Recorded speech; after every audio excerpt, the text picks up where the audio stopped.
upstairs? I don't think so. When we moved from up on Claybrook Drive down, I was the grouchiest person Tomorrow. on the planet. I had to Chris would be apologize. like, Middle seriously? management. I said, Chris, I don't like this. Things are out of Yeah. place. I There's don't. my day today. I'm so Tomorrow. bad. It's like my Wednesday's sane. I got a gap of time in the Thing, middle. put you in with Patrick's garage. Must be What's that? slipping. I should put you in Patrick's You know what's garage gonna and say, happen, go though? for Is it. when I remind everybody on my leadership team that I'm gonna be out 30 years of meeting stuff. tomorrow. They'll fill that Wednesday I'll up. fill up. You walk in It and was worse when we moved from Ashland to Plymouth because Oh, I my bet. mother had all of her stuff. And I mean, things we found, like my father I couldn't passed remember away in exactly when you were 73. departing. It was still brand new shirts that she had bought him back That should be fun. 72, 73. Except for the flight.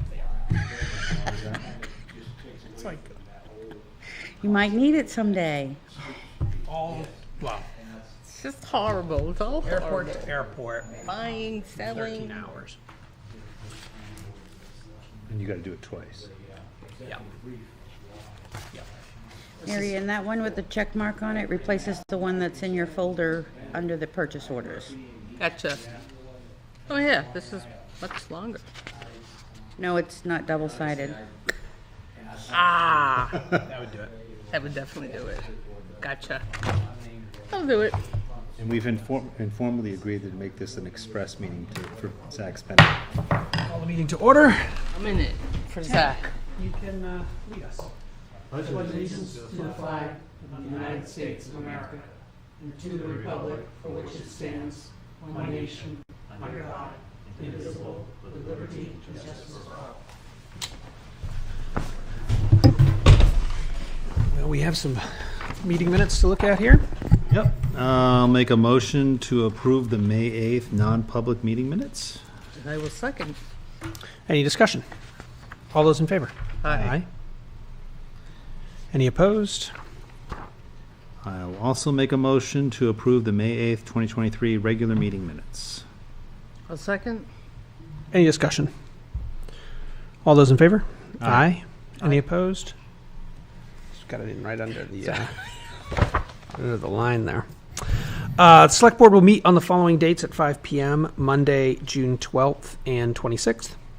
Select Board will hold a public hearing on Monday, June 12th at 5:15 p.m. to discuss a price increase to driveway permits, temporary logging driveway permits, and trench excavation permits.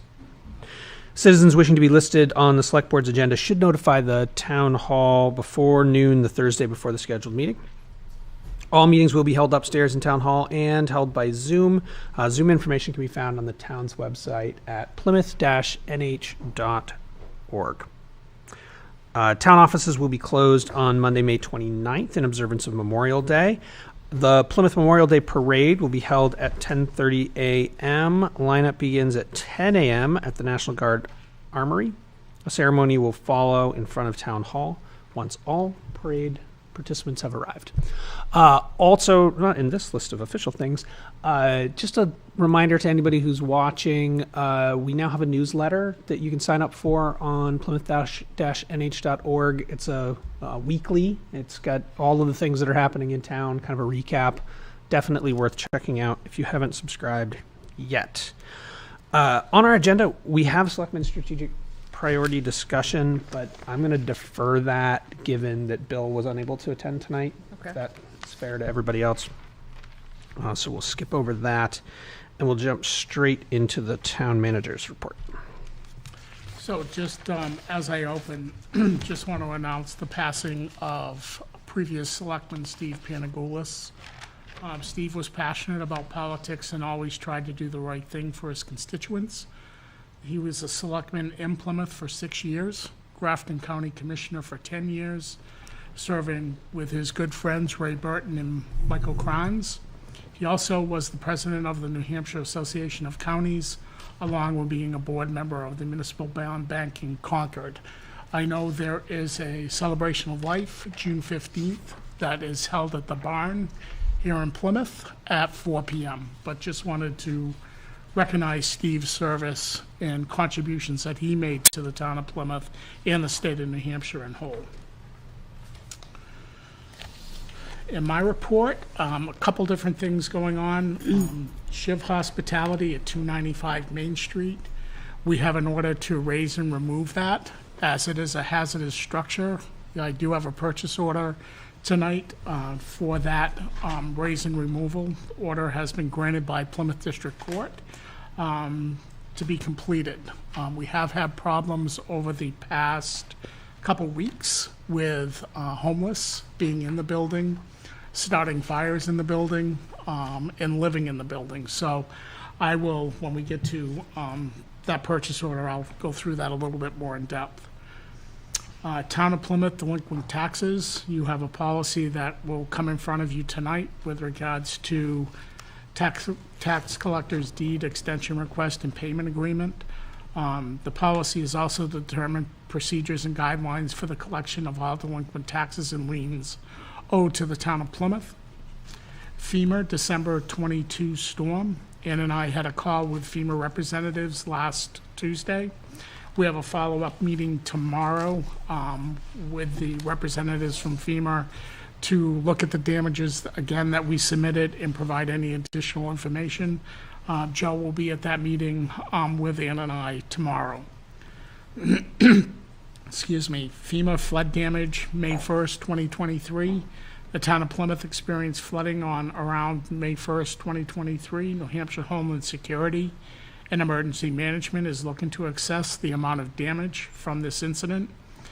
This information collected in the process is used to determine if the state damage indicator meets the threshold for the FEMA requirement. I have completed the initial damage survey and will report further on exact damages as Joe prepares the final estimate of the work that he and his crew had to do over that period of time. Generally, where was that damage? Joe, we had several different areas, didn't we, during that May 1st? Yeah, we had a little section on Butler Road, on the flat, where it always floods, and then some sections on Texas Hill, some on the asphalt part, and some on the dirt part way out.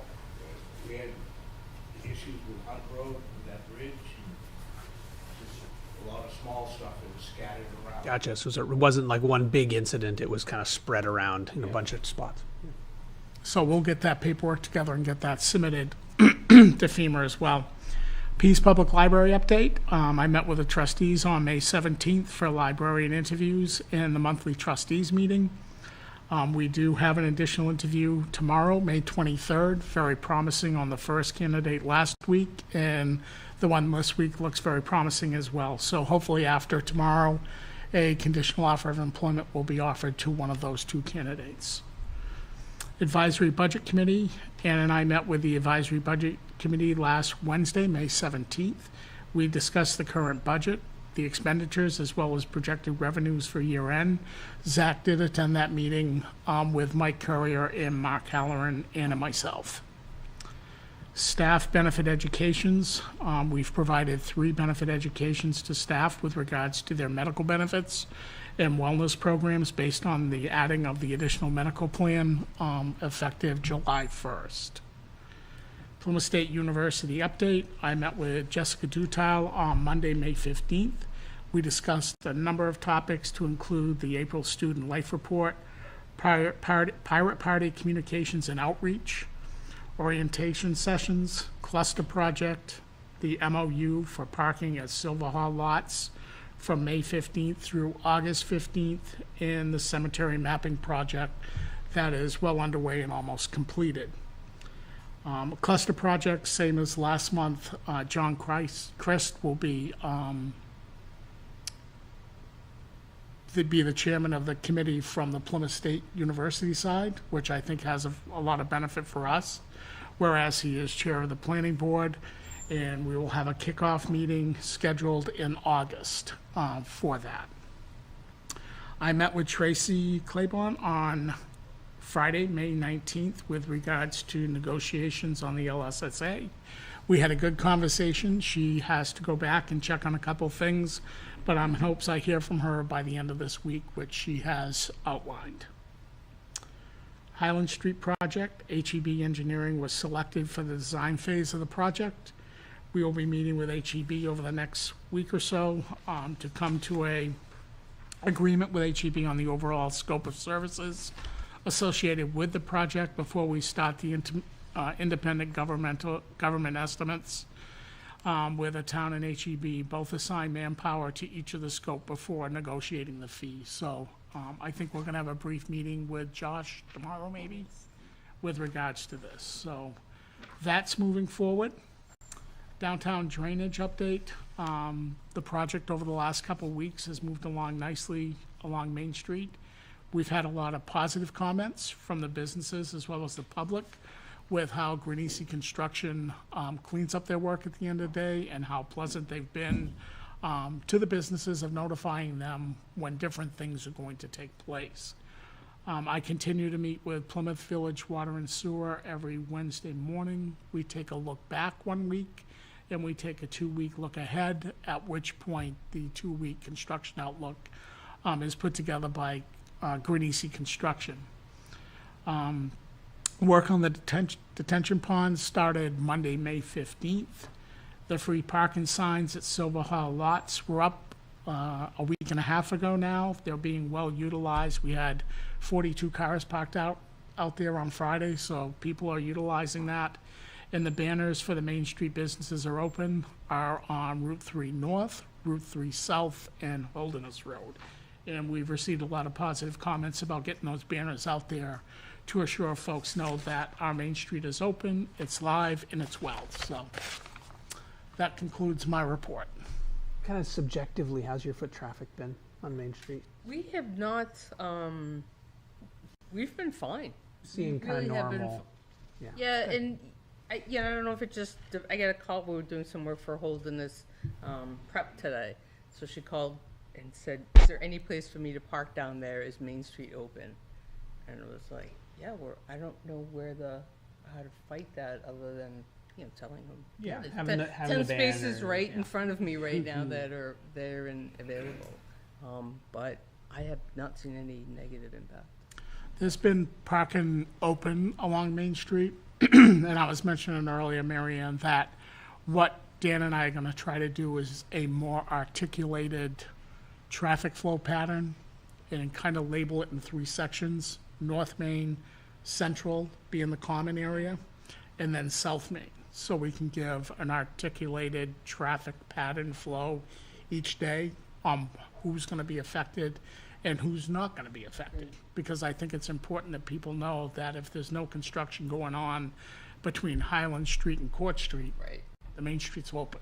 right. So we're gonna be working on that tomorrow. We have our monthly construction meeting tomorrow, so Joe will be there.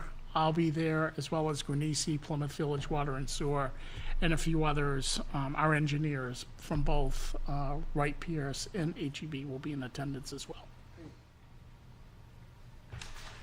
Thanks, Scott. Any more questions on any of those topics?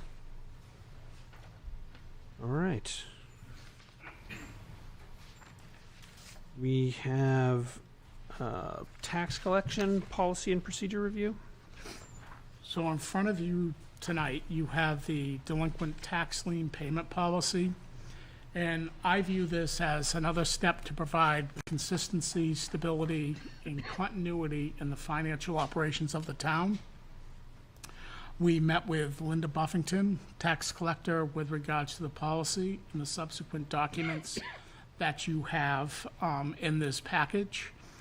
It completely follows the statutes in regards to Chapter 80 on the collection of taxes. We didn't rewrite this. We took policies from other communities and we adopted them to fit the town of Plymouth. So you have the policy in front of you. Additionally, you have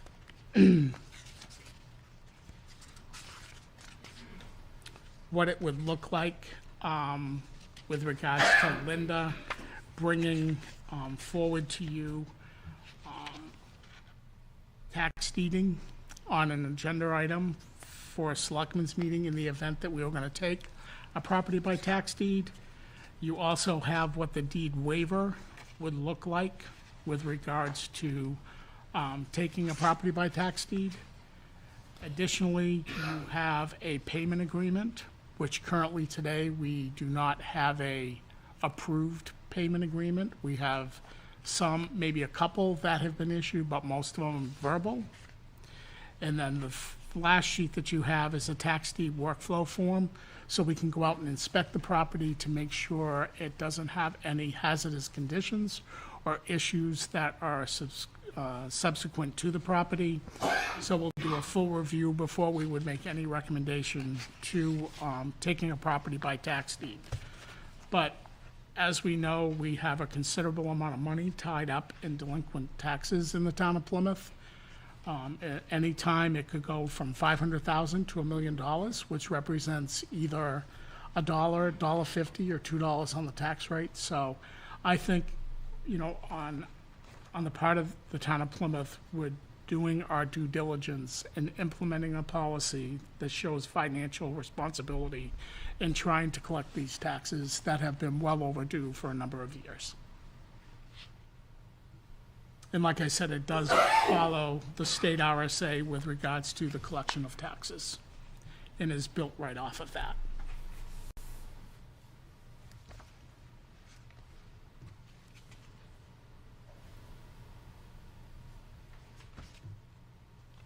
So we didn't have a policy before? We have never had a policy on the collection of delinquent taxes. And how did we figure this out?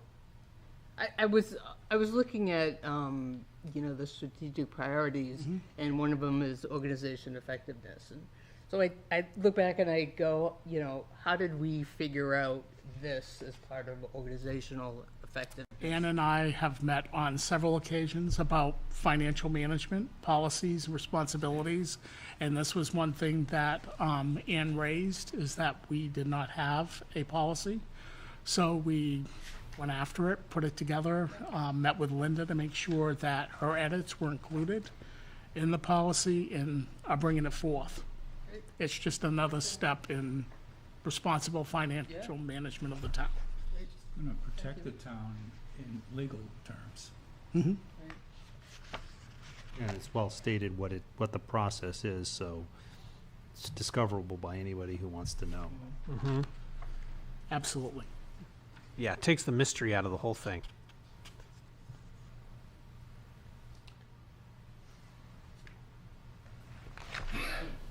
I like all the forms. I like all the like form letters that are attached here too. Like even, you know, what is the deed waiver going to look like? What's the payment agreement going to look like? It's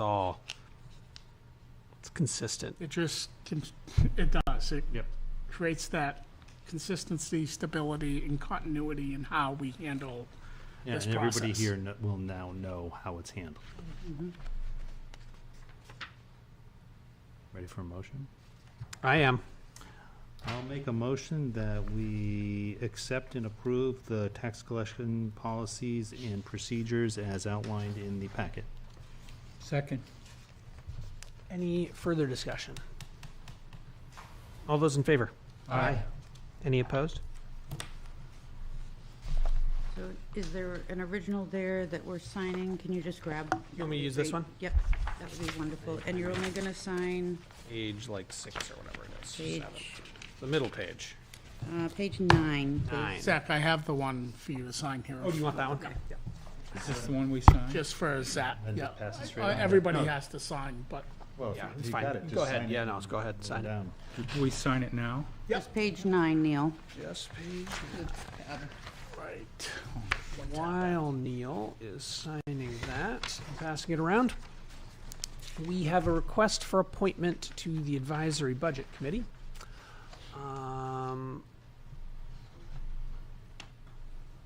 I've got an email from Sue Wood that says I would like to be considered for a position on the Budget Committee. That was sent to Ann. Yeah, so it was sent to Ann. And that's what we have. So I'll make a motion that we appoint Sue Wood to the Advisory Budget Committee. I'll second.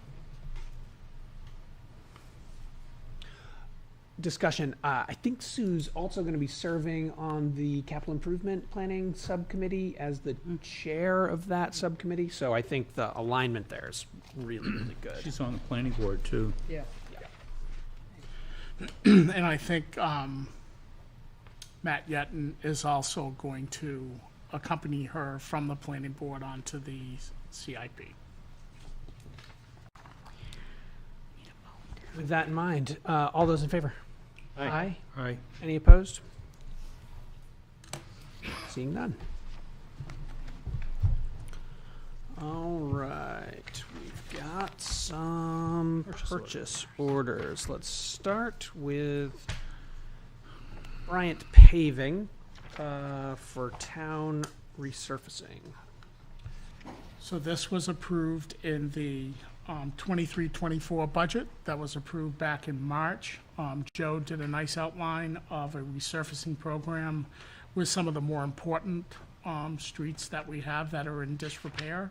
So this money was budgeted in the budget. I don't know, Joe, if you have anything you want to speak to with regards to any of the streets? I can't, but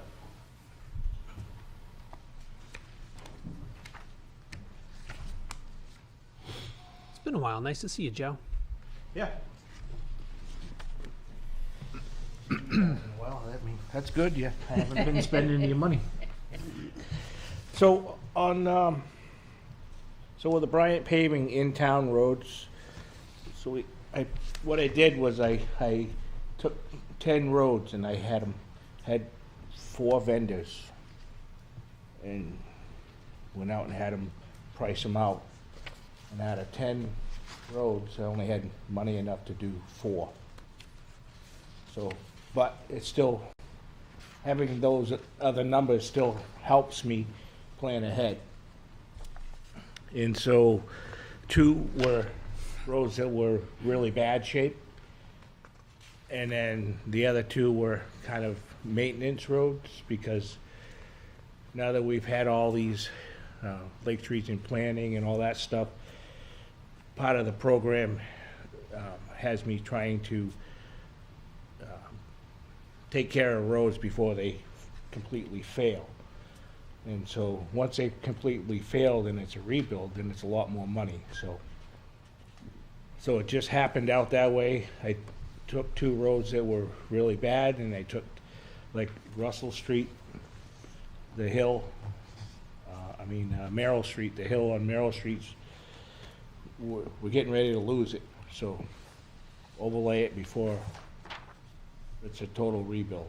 So that's that. I mean, what's nice about it is Joe really has looked at the Lakes Region Planning Commission road surface management study and identified those 10 roads. And like he said, he did put together an outline with regards to maintenance priorities and went down through those roads. And the 4 that are included in this purchase order are the top 4 roads that were associated with that.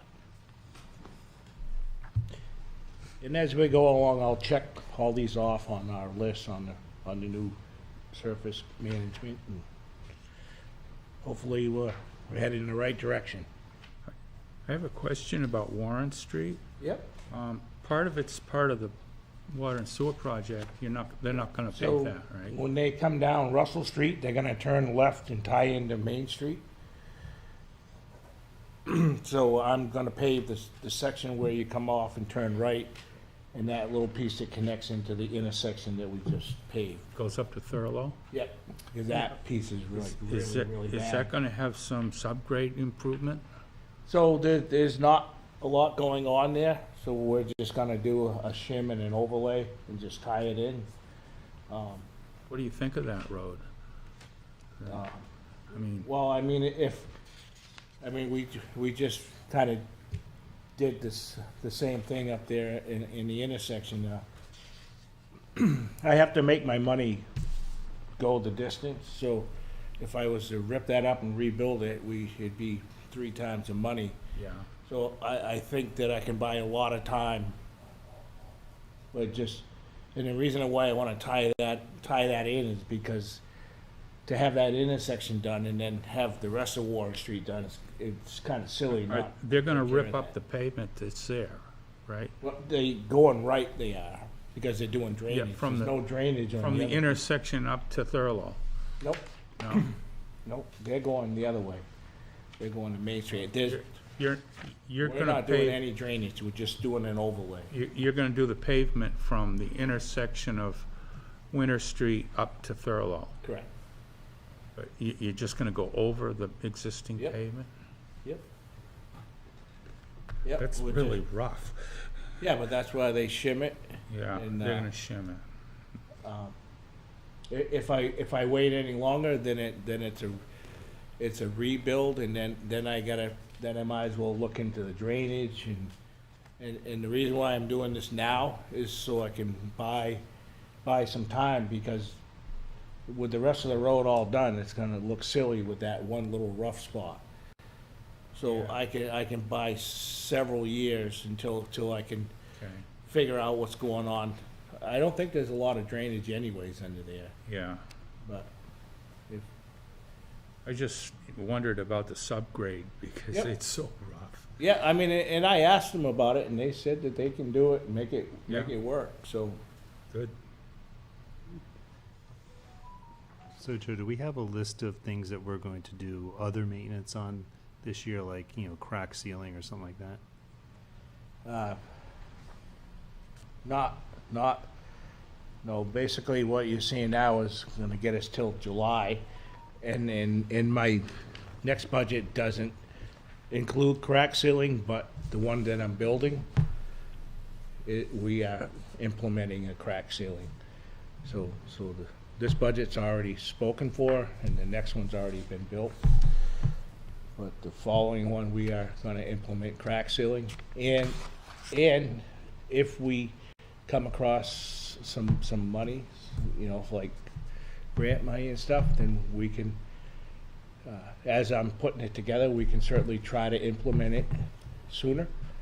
There's a couple of roads that I have in mind, like, Reservoir Road. That one's relatively new and it's ready for crack sealing.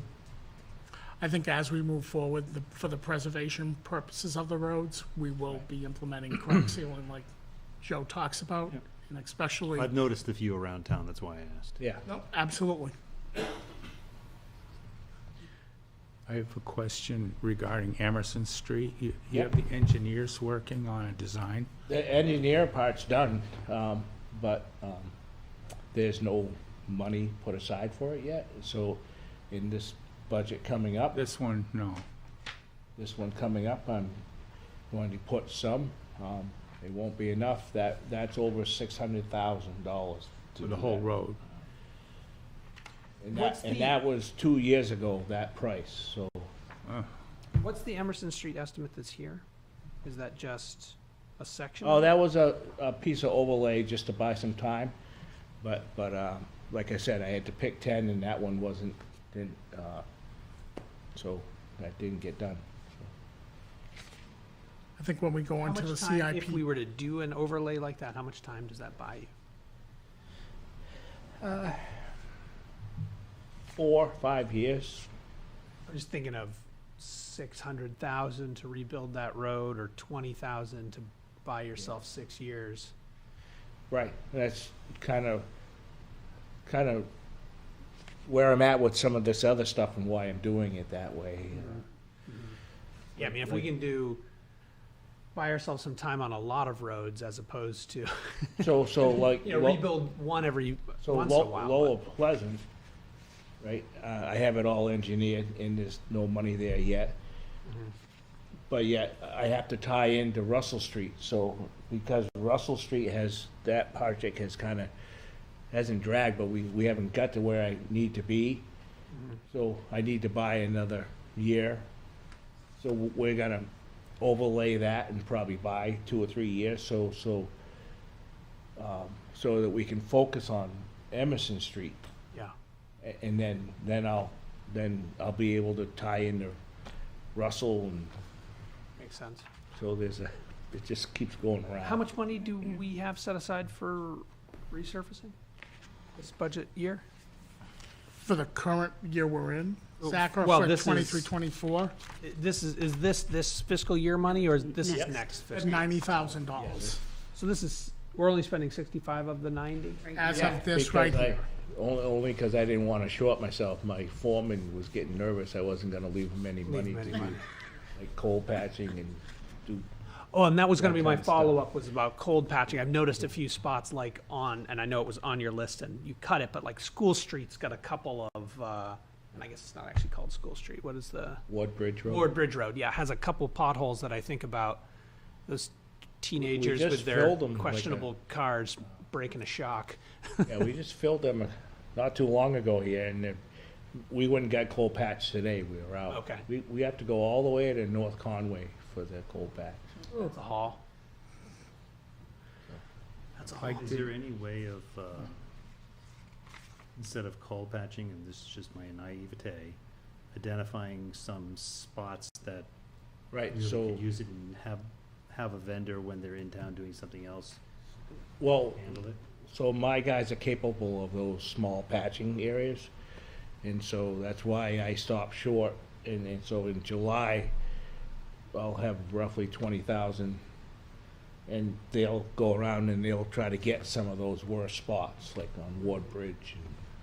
I think part of the The problem there is that when the weather is really wet and we're just trying to get those patched, that just comes right out.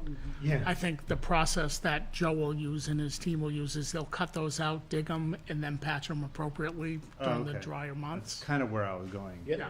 yeah, they're gonna fix them right, and Yeah, well, more permanent, not a permanent fix, because it's a fix, but something that's more permanent than just dumping some cold patch in and hitting it with a, I'm just trying to get through my, I have another month, and we went over in winter services, so I'm trying to be frugal.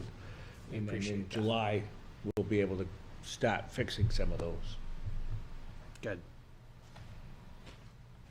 Alright, I'll make a motion that we approve the resurfacing project to Bryant Paving in the sum of $65,461 to cover Warren, Pleasant, Avery, and Merrill Streets. Second. I had one other question, which is why Bryant and not Porter? Porter is $80 cheaper. Or Because $140. I use them all to price out my roads, and then just trying to cycle them, so I use them so they don't stop giving me Stop pricing. giving you estimates? Okay. And we just had Porter do some stuff for us, and so for Okay, that so you're little just price, cycling over to the other one? that little price, I'm trying to hold on to my vendors so they don't just keep pricing me and then just one day say, yeah, no, I'm all set. So, Do they give us better pricing when we do 4 streets like this? Or does it make sense to say, well, Warren Street from one was this price, and Warren Street from the other one was this, so we'll have one do 2, and the other one do 2, and then both the vendors get a little bit of work? so this works out well because I organize it so they're all within the neighborhood, they're all in town in a close proximity. So can they bring in one load of hot? Well, so they're, instead of having their paver and all this stuff hop all around and then go out in the backcountry, they're focused in one spot, so they can give me a better price in that aspect. It's more efficient. That makes sense. I know that Especially in moving the that hot equipment weather. around's a lot of the price usually. Yeah, Porter does really good work, too. yeah, they all do. I mean, yeah, Porter does good, Bryant does. All right. All those in favor? Aye. Aye. Any opposed?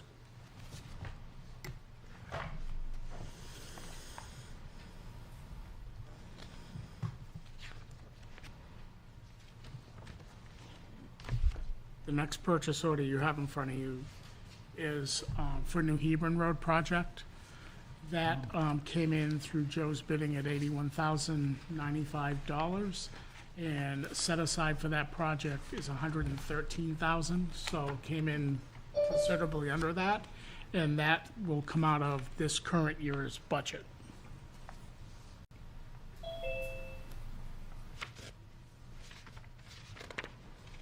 Why is that? Is that just we hadn't done that? That project was on the list and we hadn't done it yet? Is that? No, this is totally a different part of that project. Not in this packet, is it? I have money set aside in this coming budget to do a section on New Hebron, but this is all totally separate. This is, all the other bad areas that I'm trying to clean up. This is money he has this year, This year money. this year money. Do we sign this now? After, you haven't voted on I it yet. know. My goal is to get New Hebron all done. They've waited a long time. Are you gonna have to blast up there? What's that? Are you gonna have to blast? No. Nope. All right. No. I like under budget. Is there any way that we can accomplish anything else on the list with that extra money or no? I have it set aside because, if I have to, I will carry it over. I'm waiting on some engineer pricing for that other piece, which is $250,000. And if it comes in over that, I just want to have a little backup Have that. Okay. to set aside. It definitely won't go to waste. Yeah. If it works out, I will finish spending that money on that road. On that road or on another road or an adjacent road or something. I just Yes. feels like, 32,000. I will not, Important to put that back in the roads yes. when we have it. In our conversation with the department heads, it's their responsibility to outline their encumbrances by June 15th. June 15th, so we should know after that date what we will have encumbered into that. Good. All right.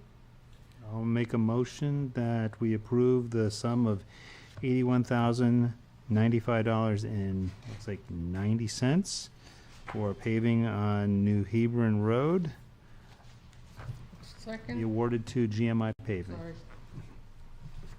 Any more discussion? I'm sorry, I had to ask one. All those in favor? Aye. Any opposed? All right, and now some sidewalks. This one you have in front of you is out of the current year budget as well, for Broadway Street, Wentworth Street sidewalks. In the budget this year for that was a total of $66,000 to take care of this project. I picked two of the worst ones. And Broadway's a pretty significant one because the kids use it to cross over for school. So, and it is the worst one that I have in town.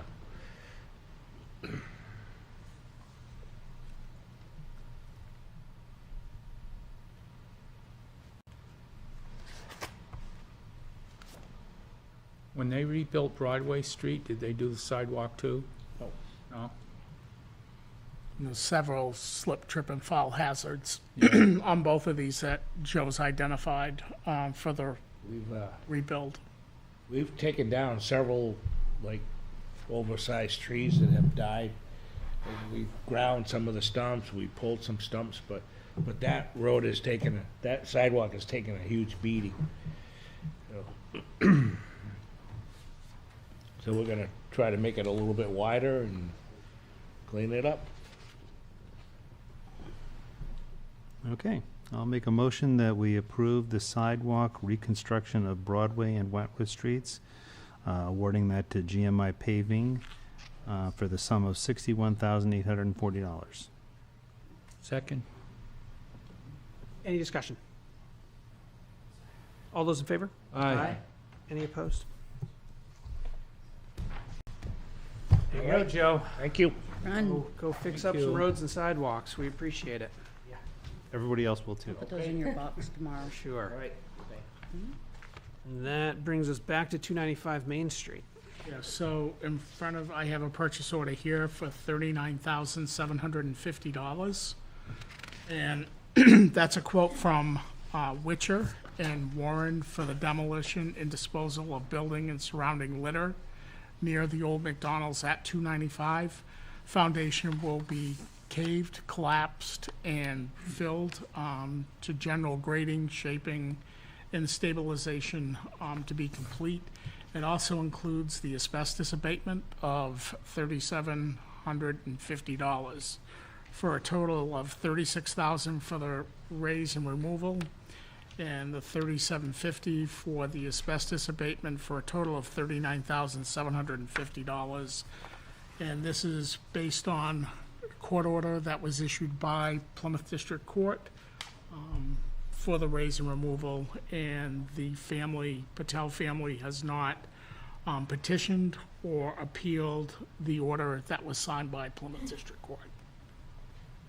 And the place truly is an issue. The fire department and police department were in there 2 weeks ago, removing 5 homeless people who have been living in there. And the floors, you fall through the floors, the windows are gone.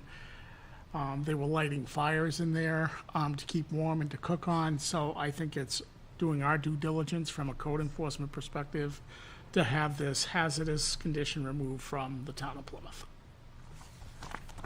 Okay, I'll make a motion to raise and remove 295 Main Street, awarded to CM Witcher for the sum of $39,750. I'll second. Now, the whole cost of this gets attached back to the deed in some way so that we can reclaim We that will if they put a sell it? lien on the property. Lien on the property. And then we will collect, the lien will be whatever the amount that we spend on it. And effectively, we just hold that lien until they sell it at some point. Correct, or they come in and pay it. Before Gotcha. they can actually sell that land, they have to pay that lien off. Is there any other, do we have any other capacity to collect on that debt, or is it only if it gets sold? Only if it gets sold, or they come in and pay for it. Okay. But the only reason they would pay for it is if they sold it. Yeah, I don't know if under the 2-year and 1 day lien being placed on it, whether the town can take the property. That's something I would have to check with the tax collector to see if that's possible. Yeah, I'd be curious about that. This isn't, we've got a couple of these properties now where we've, Yep. we've outlaid some cash, and then there's not necessarily an incentive for then the landowner to move the piece of property. Right. I will check with her and I'll let you know. Thank you. I also noticed no competitive bid. Witcher was the only one that bid on the project, just So like we with, did like an open bid and Yes. just, they're the only ones Yep. that bid. Okay. yep, and the only response back we got was from Witcher. And they've done a great job for us in the past, They so have certainly no On High no Street, the criticism. property there. Any other questions? No? I'm good. All those in favor? Aye. Aye. Any opposed? Seeing none.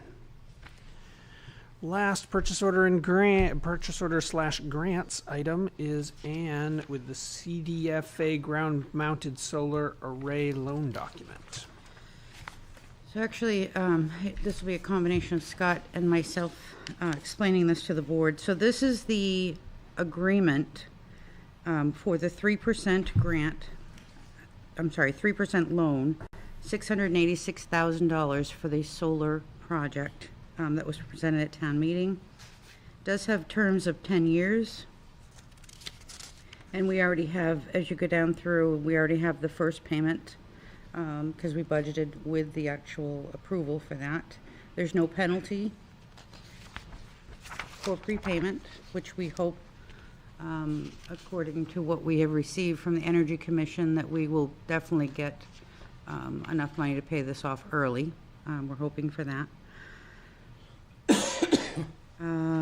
Just an understanding that the board will turn around any funds that they receive in the form of cash back against this loan within 30 days. So the board needs to be aware that if we accept money for this project from New Hampshire Electric Co-op or the state, some sort of Like a grant or yes, anything has like to that. be turned around within 30 days. So what we'll do is we'll hold a public hearing, we'll accept the money and turn it around to be expended towards this loan, to pay it down as much as we can as Gotcha. quickly. So any of that money, additional money that comes in will just go straight towards the loan. Right, yep. This is not the actual loan agreement, the loan document. This is the loan agreement from the board. This is an understanding for everyone to understand before the documents come before you at the next meeting, potentially to be signed. It's been a process working through this agreement with CDFA. Yeah. It's taken probably longer than it should have, just for clarification purposes. But as of this afternoon, we received this roughly around 4 o'clock this afternoon, the final document, because we had a few issues with some of the language in that, which has been corrected and signed off by the executive director for the CDFA. This has been run by the Energy Commission, so if they're aware of the agreement. It has been run by Ted Van, I'm not going to say this right, Van Van Zandt? Dance, yes. So that he has also reviewed that, and he made a couple recommendation for changes, and that's what the changes were made that come in late this afternoon. Gotcha. It appears to be ready to go. Just need a vote of the The town board. attorney has reviewed Yes. this agreement letter and has provided us with a letter acknowledging the agreement and that it is in order for us to move forward. Okay. We have Grace in the audience. Any further comment on this from Energy Commission? I think this has been a miraculous feat to get this through. What's really cool is the CDFA does not typically loan more than $500,000. They don't typically loan without some kind of earnest money or money put up by the town. So, I mean, I feel like they really went out of, above and beyond. Thank you to Scott and Ann really for sticking it out till the final hour, 4 o'clock this afternoon, to finalize the language. Pretty exciting, 3%. Yeah. Mm-hmm. It's really I good. can now breathe a little easier. For the moment. So in the motion, you'll need a motion for me to sign this specifically because I'm the sole signatory on this doc. So I will make a motion to accept this document as good and for Zach to be the signatory. Second? Any discussion?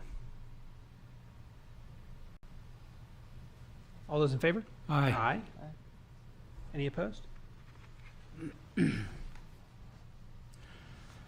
I'm just going to cover this one for the fire department before we. Oh, move. yes, I'm sorry, I missed that one on the agenda too, didn't I? We have one more purchase order. Yep.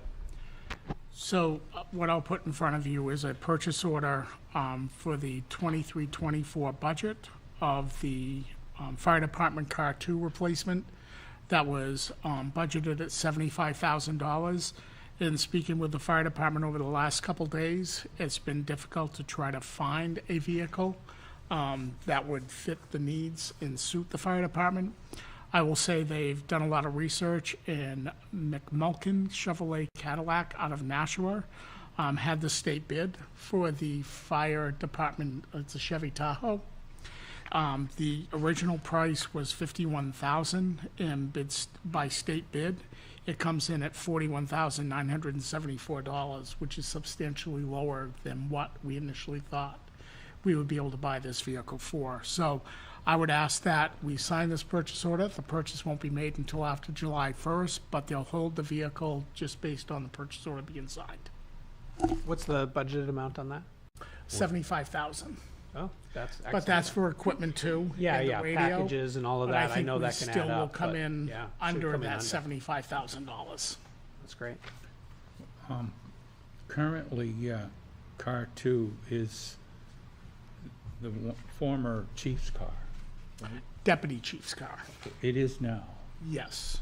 Was the chief's car at one time? No, it always No? was the deputy chief's It car. always was. Yep. Where's that car gonna go? That car will probably be used by the building inspector Uh-huh. on a part-time basis. Okay. And that means the current building inspector car will get sold? Or No, we've got that utilized- for emergency management currently. Utilized. yeah. Okay. So currently, we only have one vehicle That's correct. that you were using for both tasks, and Correct. now that'll be two different. Correct.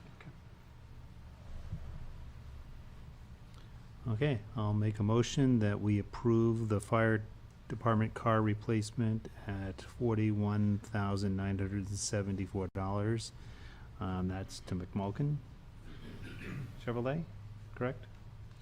Mm-hmm. I don't have it in front of me, so I can't. Cadillac. Second. $41,974. To McMulkin Chevrolet? Yep. Okay. Second. Any discussion? All those in favor? Aye. Aye. Any opposed? All right.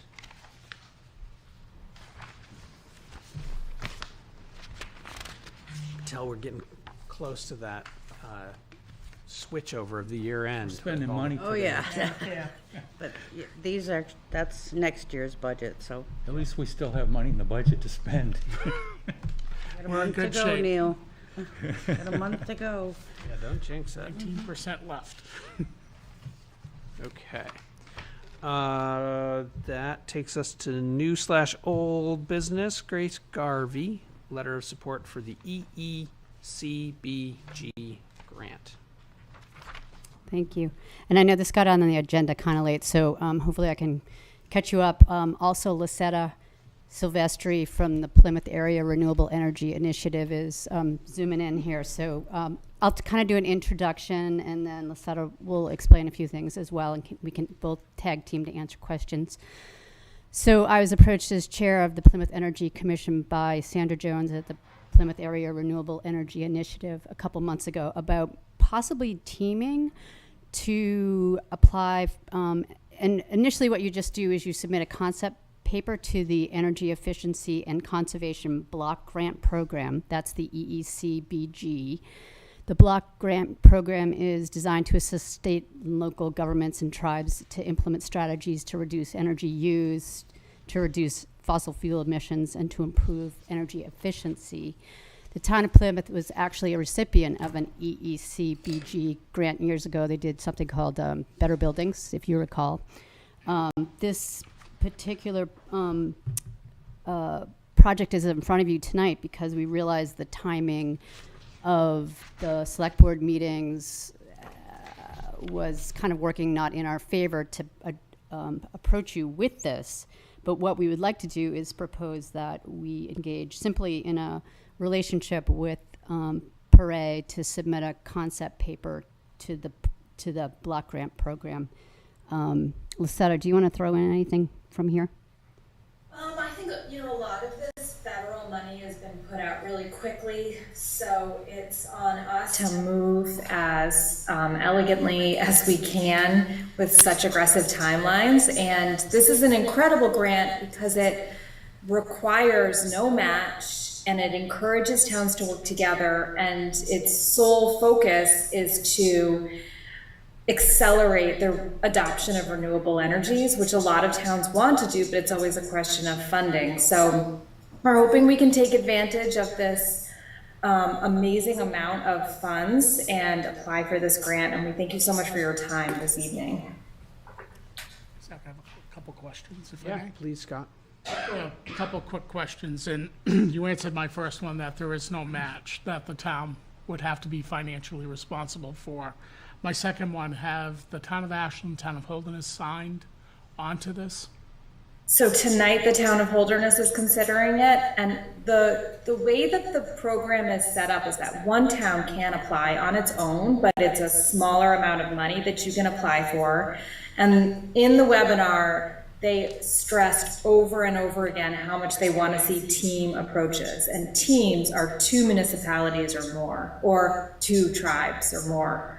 So we don't need Ashland to sign on. We really need Holderness. We're asking them to be the lead team member, and then for Plymouth to be the second team member. And then you can bring on as many partners as you want. You can bring Paray and, all types of different nonprofits and institutions. Those can be a huge laundry list, but they are really ideally looking for 2 towns.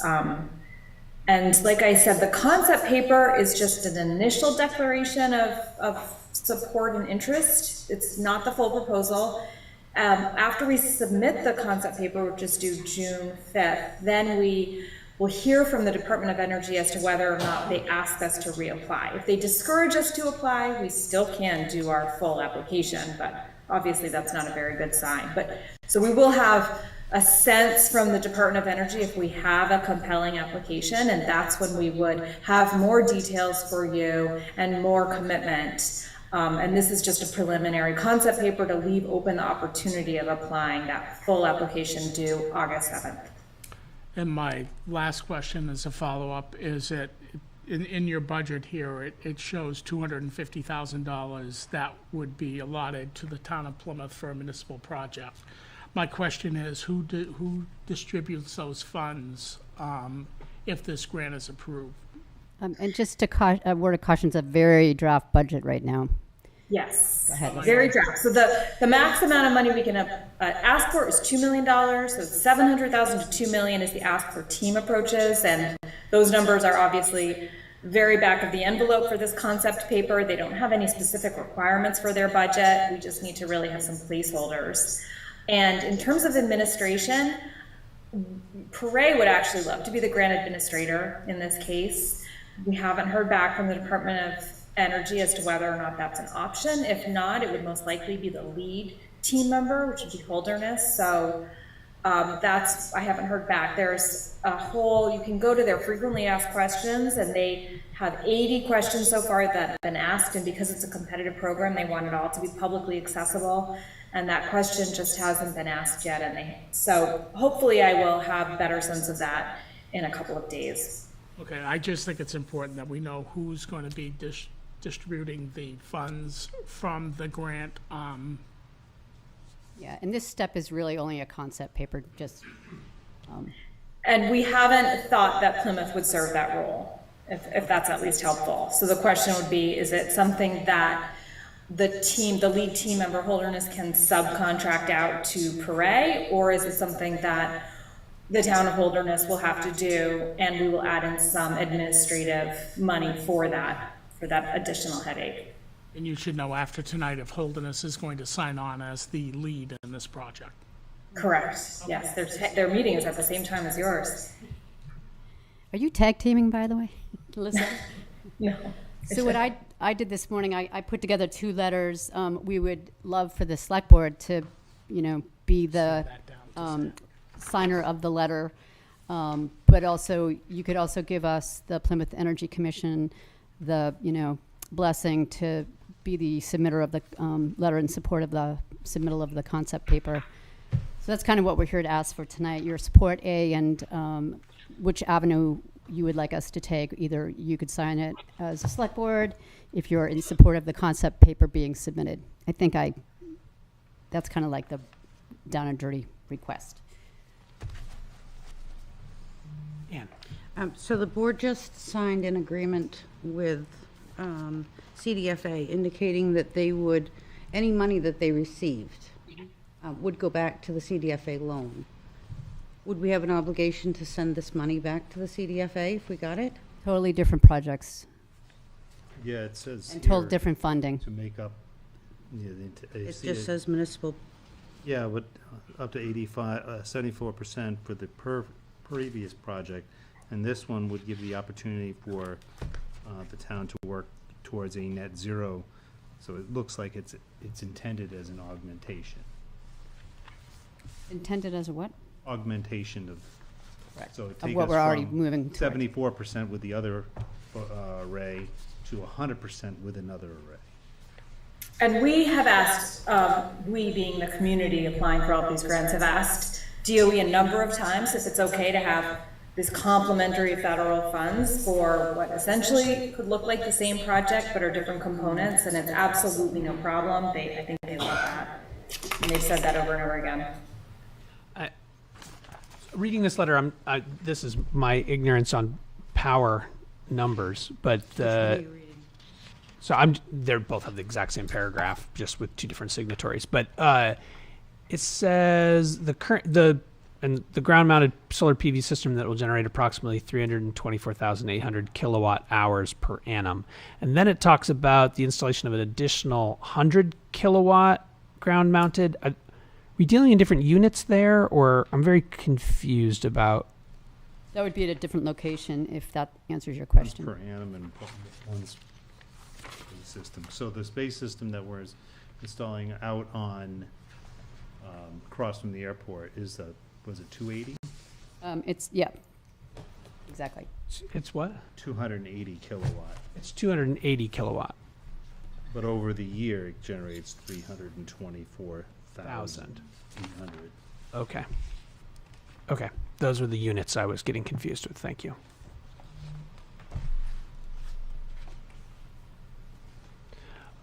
Is this strong? If we sign this versus you signing this, it's a stronger argument for the thing or a stronger endorsement? Is that why us versus? Feel like that. Okay. There's no downside. Nope. It's really not even an obligation at this point. It's just to submit the concept paper. Yep. So we'll make I a like it. motion that we support the concept paper and Have me sign it. have Zach sign it. Second. Any further discussion? All those in favor? Aye. Aye. Thank you for your support, and Lisetta, I'll get that to you tomorrow. That's wonderful. And if you can just let us know what Holderness does, that'd be great. Thank you. Absolutely. Yes, I can. I will do so. If you can let me know, Lisetta, I can put Scott and Ann in the loop. I'll email that to you tomorrow. Thank you. Thank you all. Nice to meet you. Thanks. You too. All right. Let's talk about committee reports. I have several items to be signed. Oh, you do? Let's Yeah, hit those. You skip over me twice now. It's not on my agenda. Yeah. Yeah. Signature file review. Oh, yeah. It's blank. It's blank. There's no bullet item. Sorry, Bullet under it. I don't want to be last. Signature file. Yes. So we have a supplemental property tax warrant for the 2023A billing, in which we found out that the individual no longer qualifies for the elderly exemption. So what we have to do is we abate their first bill, and then we send out a new bill. So I have several items, several places here for you to sign. There's 3 places.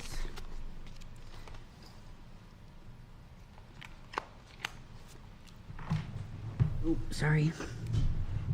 Can I keep going, Zach, or? Yeah, is it go okay? ahead. All right. Unless anybody had any questions about that. Sounds straightforward. Thank you. We have another property in town that, it's prorated assessment due to a fire. There was a fire at their property, so, they will get an abatement.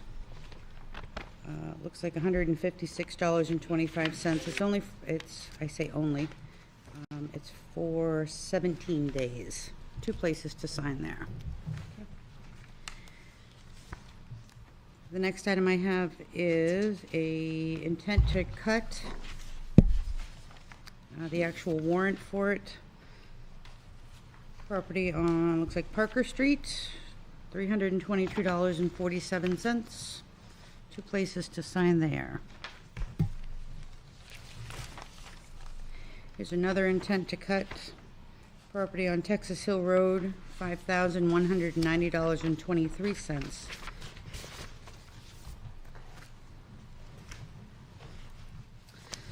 Last item I have is applicant no longer meets residence requirements, has established residency in Arizona according to their driver's license, so they are no longer eligible for a veteran's tax credit.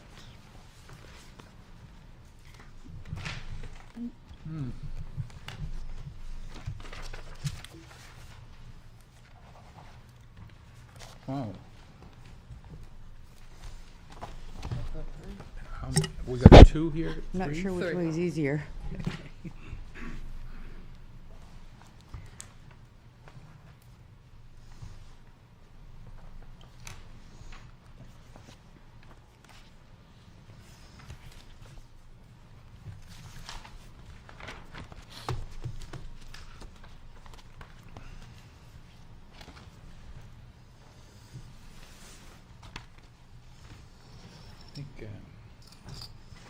that's it. This lady just passed away. Yes, thank you. You're welcome. That was still easy. That was enough. Easy, easy. All right. Committee reports. Water and sewer. Hold on. This is my express train of thought here.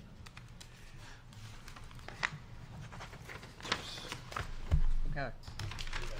Yep. I think that's it. I have an extra paper clip. Let's see. Nothing too exciting. The biggest thing, there was a presentation done by David Fox from Raftellus, which is like a largest firm in the country focused on water and sewer rate studies. It's actually kind of interesting. They're working with him or them for two reasons. First is financially, kind of looking at long-term revenue requirements, kind of going 5 years out. You know, how much do we really need? Review the CIP. How much money do they have in reserve? What if scenarios like new regulations coming on? Things like that. And then the other piece they're looking at is a rate study and how to apply rates so financially it meets the levels we need, but also winners, losers, different ways of looking at rates. You know, industrial, residential, university, older, yeah, you know, those type of things. How much land, assuming you have to water your grass, things like that. Sort of a bunch of different ways to look at rates. So they've met a couple times with the folks at Water and Sewer, and he's going to go back, do a bunch of more evaluation, and come back with some proposals. Actually, kind of well thought out as far as the options for rate increases or applying rates. Kind of straightforward. Yep, that's pretty much, that took most of the meeting. It's good. And they're not getting new conference room chairs. So other than that, They're not getting what? new conference room chairs. Oh. They decided not to. Okay. Sounds like an important debate. It was. Neil. I'm busy. Wow. I have Plenty of something. time. I have something, but I gotta finish this. You go right ahead and finish.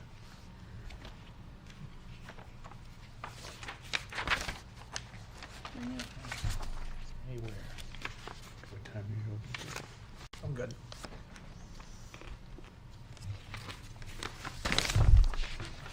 I think that's it. Yeah, that's it. Thank you. Okay, May 18th, the planning board had a meeting, and we approved the minutes of May 4th, and we had 3 applications. Actually, I think there was a 4th one, but the 4th one is going to go to the select board. Alan Merrifield wanted to build an accessory dwelling unit, conditional use permit, and that was approved. And he's located on 72 Morse Road. Let's see.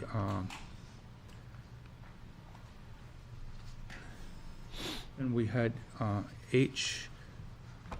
Clifford Mask of 9 Martin Estates applied for an accessory dwelling unit conditional use permit, which was approved, and I believe he's going to have to have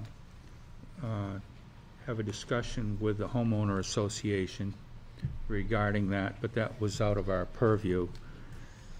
And that was approved by the board. And then Wassett Investment Fund, which is part of the Bertha H. Favre Revocable Trust. And the Applicant was Tom Hahn, Forest Resources Consultant, from Forco, and they were applying for a boundary line adjustment. That would be a simple subdivision, and they had a lot that was 35.86 acres, and they wanted to take out 7.18 acres for a building lot, a single-family dwelling building lot, and that was approved. And they're putting an extensive amount of land into conservation protection. And the last one, Where is that? it's on Old Hebron Road. The address is number 160 and 188 Old Hebron Road. If you're going from Texas Hill Road, you go up the hill past Mayhew's, and it's the next tract of land before you get to the Favre farmhouse. And some of the land is, it's on a slope, and a lot of the land is down in a wet area at the bottom of the slope. And that's land that they wanted protected. So they were, I believe the total acreage was 42.82 acres. And they were going to take out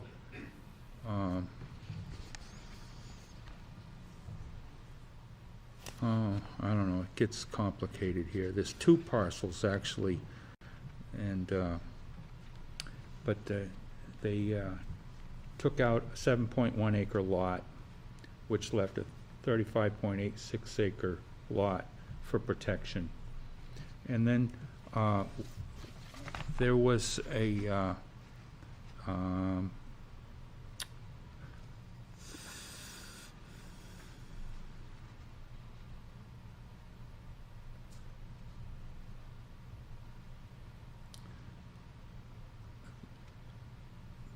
I'm not sure who the person was. Josiah Idle. Josiah Idle Idle. on Hunt Road. He is, I'm not sure if he owns the land yet. He does not. He But has a- Hunt Road is a Class 6 road, and it's not maintained. And the land he wants to build on, he wants to get a building permit, is about halfway between Dick Brown Road and Newfound Lake. Correct. Which is pretty far out. And there were a lot of issues there regarding access for emergency vehicles, but the planning board had no objections and wanted to refer it to the select board. So it's So- scheduled for June 12th. I will bring that to you on June 12th. The gentleman will be here to represent his building permit application, as well as the waiver as required by RSA 67441, limited liability for municipal services. The plan is that, currently his plan is that he would access from the Hebron side of Hunt Road, not the Bridgewater side. So more information to come, but all that documentation will be in front of you on June 12th.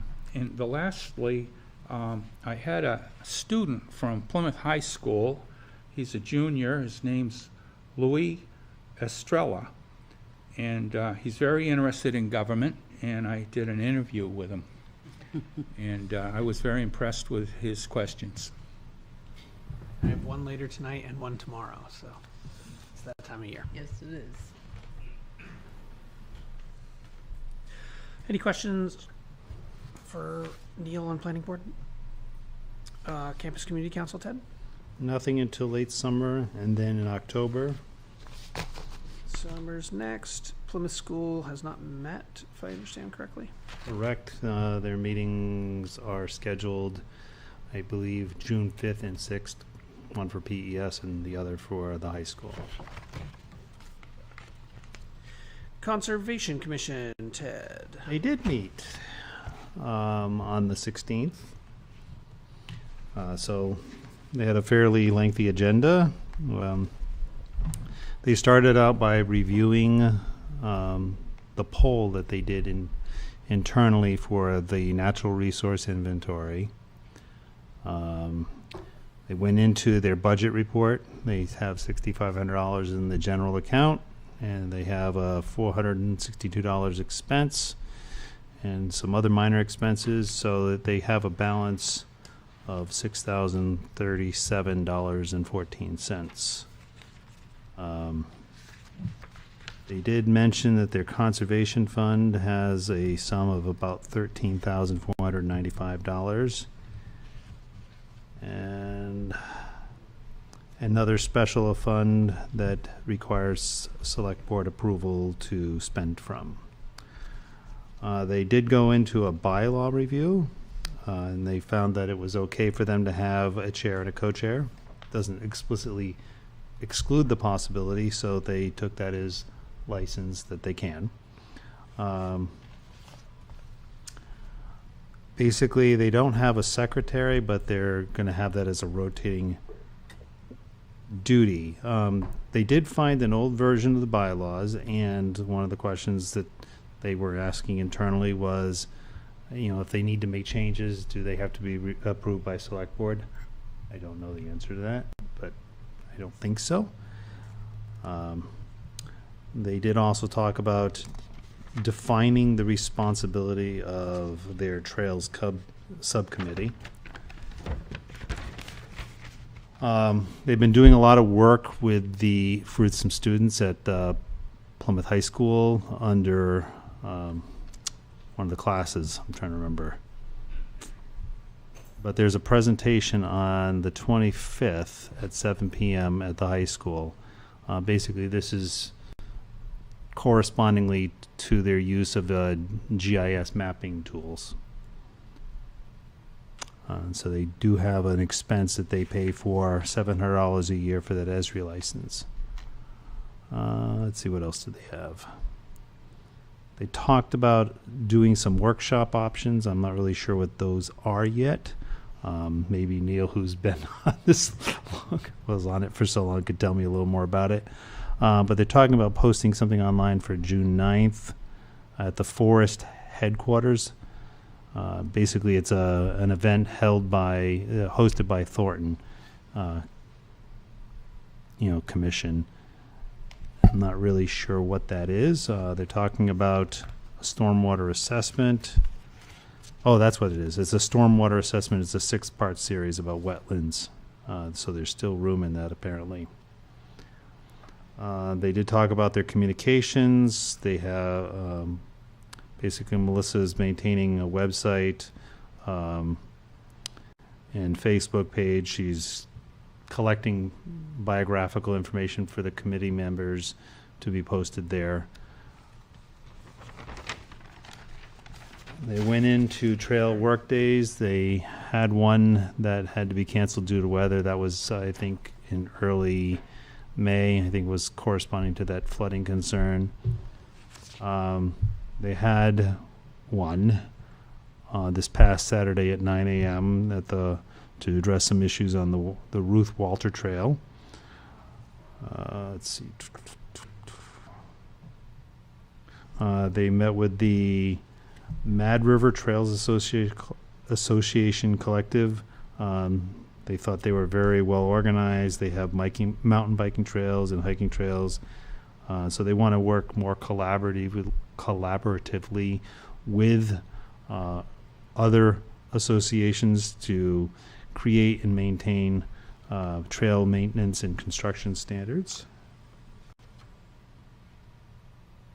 There was some conversation about the trails on the ridge up near the junction of Texas Hill and Old Hebron Road, specifically LeBlanc property that was recently logged.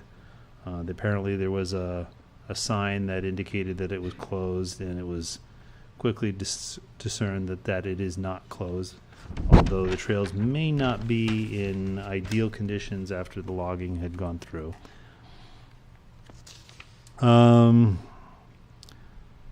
They went into talking a little bit more about the NRI, making a prioritized list, and creating one for the town of Plymouth so that we could have it to use as supplemental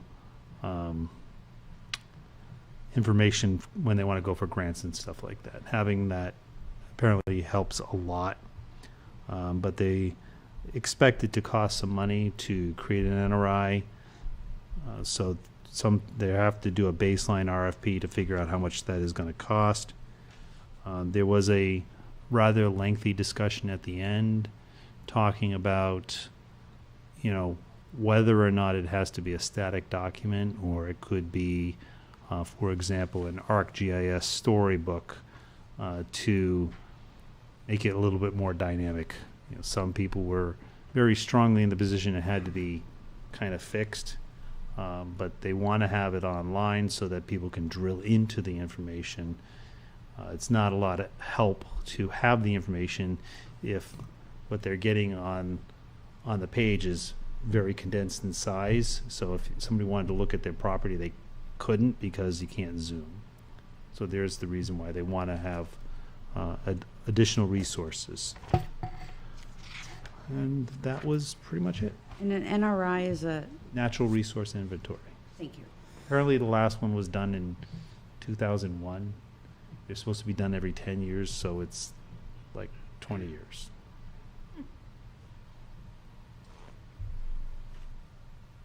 Any questions for Ted? Capital improvement has not met yet, but as indicated earlier, there's a new chair of that subcommittee, so that's nice. LRPC, I don't know if the commissioners have met. We got the invite for the annual meeting, so just need to RSVP to that. And they're meeting tonight. They're meeting tonight. Yeah, and that's not the one that Bill's at. That is the one that Bill's at. I thought he was at the commissioners Bill's meeting. at Grafton County Commissioners meeting. Grafton County Commissioners. Yeah. So many different things, yes. Parks and Rec, Ted? No report. Parking Committee? No report. Energy Commission? Bill's not here. Anything important from the Energy Commission, Grace? No, we're all in retirement now that the solar arrays. No, I'm just kidding. We've been working on a strategic planning process. We had a meeting a couple weeks ago and did a really awesome facilitated process to talk about what we've done well, what we might have changed, what we need to do better, and what some goals are. So we're going to go into part 2 of that next month in July. Nice.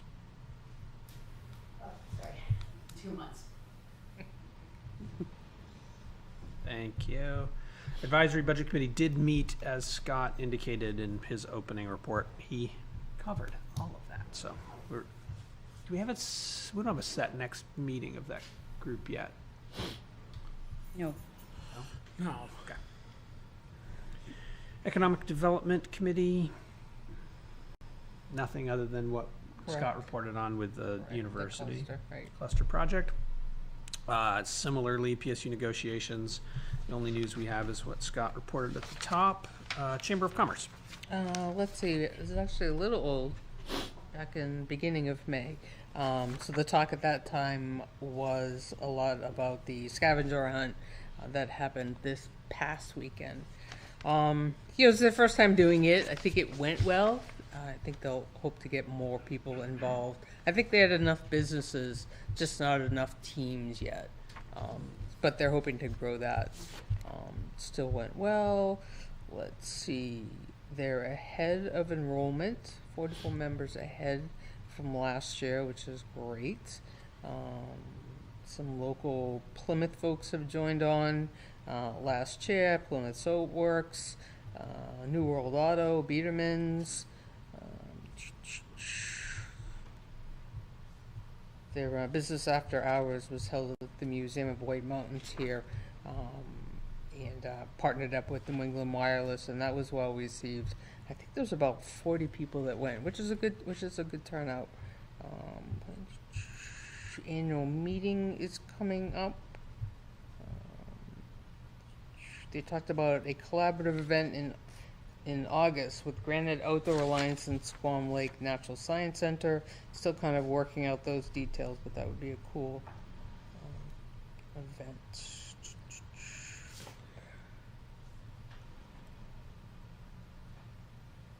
They were able to bring on 2 additional board members, which is not an easy thing to do.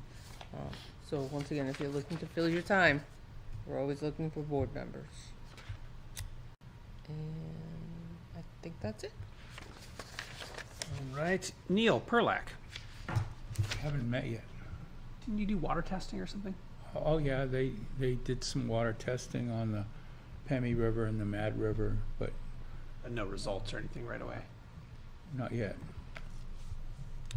All right. And nothing new from police and fire building. The Yeah, survey, like 2 months ago. Turner Group did the survey about 3 weeks ago on both the police facility and the fire facility, and it should be 30 days out when we receive the report back. So I would say sometime around the first or second week of June, we should have the report back, We might of have a which I report for next meeting. believe they'll come in and give an update on that. Awesome. All right. Any public comments? I have, in my, looking at my business economic development in Plymouth, I ran across this month's magazine of Mother Jones magazine. Its whole main article is Yes in Our Community, and it's all about the issues of getting housing in all of the cities and towns around the United States, which I think would help this board's being able to understand the citizens' understanding of trying to get housing. The other half of the magazine is devoted to energy production, and I believe it would be very helpful for our Energy Commission to understand all of the technical issues associated with the grids, the towns doing alternative energy. It has a lead article where a town in Massachusetts initiated their own action to provide their power to their town. I think it would be very helpful for this board if you got a hold of one of those so that you could see the issues that other towns and cities around the United States have come in to try to do what we're talking about doing, housing issues, obviously energy production and utilization. And unfortunately, it's a dark art, if you like. Very few people really understand the energy system in their house. And if they can't even understand what they've got in their house, it'd be very difficult for this town to establish policies, and we're trying to do alternative energy production for the town, and people don't quite understand the concept, even the words that are a part of the concept. So if you have things that are on the warrant, or you're trying to get input from the community, they're lost for words. But this one magazine really goes a long way. In the cover of it is an excavator, and it says yes in our communities rather than no in our communities. This one is all about how do you get through all of the new laws, rules, regulations, codes, and standards and compliance issues with building green and or power production, alternative power production. So I just like to pass that on. If you see that magazine, it's worth the money. Absolutely. Thank you. So with regards to the housing, the survey was completed on the 19th. We had 541 respond to the housing survey. I did see the preliminary results from that. I know they're going to be discussing it tomorrow morning at the Housing Opportunity Program meeting. And then they do have the meeting on June 7th at Plymouth Regional High School at 6:30. So another community meeting with regards to that, but 541 respondents to the housing survey. What was the date? Yes. What was the date of that meeting? I'm sorry. June 7th, it's a 7th. Wednesday, Thank you. And what time was that at? 6:30. At the high school. And it's located in the Bobcat Cafe. Gotcha. Any other public comments? It's downstairs, right? Yeah, first floor. Thanks, Frank. Thanks. All right, motion to adjourn. I'll second. Any discussion? All those in favor? Wait a Aye. minute. I have discussed. No, I'm just kidding. Aye. It's too late. It's just. couldn't help it.